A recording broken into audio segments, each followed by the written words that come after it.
మందపాక అనో క్షేత్రం ఉంది. మందపాక క్షేత్రంలో అమ్మవారు ఉంది. చంద్రశేఖర పరమాచార్య స్వామి వారు మందపాకకి దగ్గరలో తణుకొచ్చారు. తణుకొచ్చి ఆరాధన అయిపోయిన తర్వాత పడుకున్నారు. వారు పడుకుని నిద్రపోయి మర్నాడు లేచి వెళ్ళిపోదామని అర్చకులు వచ్చి మందపాక నుంచి అడిగారు, అయ్యా ఒక్కసారి మీరు మందపాక కూడా రావలసింది అని. వామాచారం ఉంటుందేమో అక్కడ, నాకు అనుమానం, నేను రానన్నారు. లేదండి అక్కడ వామాచారం లేదు, శ్రీ సూక్తంతోనే పూజ జరుగుతుంది, రండి అన్నారు.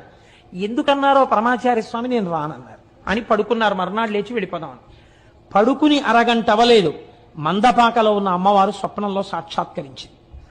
ఏమయ్యా బిడ్డ, నిన్ను రమ్మని కబురు చేసింది నేనే, ఇంత దూరం వచ్చావు, నాకు దగ్గరగా వచ్చావు, ఒక్కసారి నిన్ను చూడాలనుందిరా నాన్న, నీ చేత్తో అభిషేకం చేయించుకోవాలనుందిరా, నీతో కుంకుమార్చన చేయించుకుందామనుందిరా, నాకు వెళ్ళిపోతావా నా దగ్గరికి రాకుండా? అలా వెళ్ళిపోదాం అనుకుంటున్నావా అంది. అంతే.